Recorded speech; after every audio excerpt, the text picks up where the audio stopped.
Alors aujourd'hui, c'est la journée mondiale de, de l'hommage aux victimes du terrorisme promulguée par les Nations Unies. Alors cette journée a pour but de sensibiliser le public de l'impact durable du terrorisme sur les individus et les sociétés. Elle encourage les gouvernements et les organisations à améliorer le soutien aux victimes, qu'ils soient psychologiques, sociales ou juridiques. Elle appelle également à la prévention du terrorisme à travers des actions globales de paix et de sécurité. Ça, c'est la journée mondiale à l'hommage du terrorisme. Et il y a pas mal de pays qui ont fait face à ces drames. On a par exemple l'Afghanistan qui se sentirait concerné par rapport à cette journée. On a l'Irak. L'Irak a été sévèrement touché par le terrorisme, en particulier après l'invasion américaine en 2003.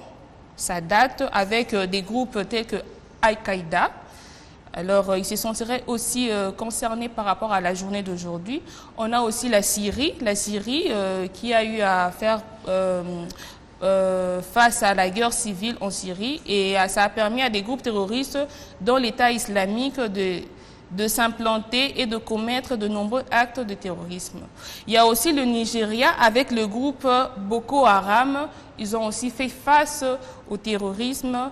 Alors cette journée est dédiée à toutes ces personnes, à toutes les victimes de ce drame. La France aussi, plus de 130 morts en 2015 lors des attentats à Paris au mois de novembre aussi. Et les États-Unis, qui a perdu qui a été touché par le terrorisme c'était en septembre 2001, le 11 septembre, et on peut compter 3000 personnes qui ont perdu la vie face à ce fléau, face à cette situation de terrorisme. Et alors, toutes les personnes victimes du terrorisme, cette journée est dédiée à eux, en hommage pour toutes les personnes qui ont perdu les membres de leur famille, les amis et connaissances, ou encore le pays qui ont perdu les citoyens de leur pays. Le deuxième aspect de l'éphéméride qu'on a, c'est le Hawaï. Aujourd'hui, c'est l'anniversaire. Donc, c'est quand l'Hawaï est devenu le 50e État des États-Unis. C'était le 21 août aujourd'hui, mais l'année, c'était en 1959. Alors, le contexte, on nous dit que Hawaï, qui est un archipel situé dans le Pacifique central, a longtemps été un royaume indépendant, avant d'être annexé par les États-Unis en 1898. Et avant son annexion, Hawaï avait une importante stratégique et économique, notamment pour les plantations de canne à sucre et les bases navales comme Pearl Harbor. Alors pourquoi, après la Deuxième Guerre mondiale, Hawaï a été placé sous un gouvernement territorial des États-Unis? Cependant, une majorité croissante des résidents hawaïens souhaitaient devenir un État à part entière pour obtenir une représentation au Congrès et bénéficier pleinement de droits constitutionnels américains. Alors, en 1959, un référendum a été organisé et 93% des votants se sont prononcés en faveur du statut d'État. Alors, c'est pourquoi ce qui a conduit le 21 août 1959 à Hawaï officiellement a été admis comme le 50e État des États-Unis. Et ça a eu aussi des conséquences parce que cette admission a renforcé la présence américaine dans le Pacifique, à la fois économiquement et militairement. Alors, Hawaï est devenu un centre touristique majeur et un point clé pour les opérateurs militaires américains dans la région. Voilà, aujourd'hui, c'était la journée où Hawaï est devenu de manière officielle un État parmi tant d'autres des États-Unis. Un autre fait qu'on a des éphémérides, pardon, c'est un lapsus, l'assassinat de Benigno Aquino. Alors déjà, on va essayer un peu d'expliquer le contexte.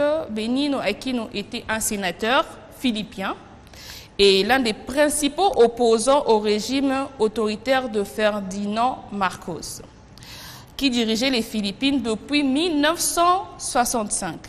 Arrivé en 1972, Marcos a déclaré la loi martiale, suspendu les libertés civiles et emprisonné des milliers d'opposants politiques, dont Aquino, Benigno. Après plusieurs années de détention, Aquino s'est exilé aux États-Unis en 1980 pour des raisons de santé. Alors, en 1983, Aquino a décidé de rentrer aux Philippines après de nombreuses années passées aux États-Unis, malgré les risques pour mobiliser l'opposition contre le régime de Marcos. Le 21, à sa descente d'avion à Manille, ville de Philippines, il a été assassiné sur le tarmac à l'aéroport même par des hommes armés. Alors aujourd'hui, c'est difficile de dire, de montrer, de prouver que Marcos, qui dirigeait les Philippines à l'époque, pouvait être impliqué d'une manière ou d'une autre à cet assassinat de son opposant qui avait pris fuite aux États-Unis. Alors, est-ce que c'était pour l'éliminer, éliminer un potentiel, un rival, pas un potentiel, mais un rival redoutable? On ne sait pas prouver, ça n'a pas été prouvé qu'il était d'une manière ou d'une autre, de près ou de loin, impliqué à cet assassinat.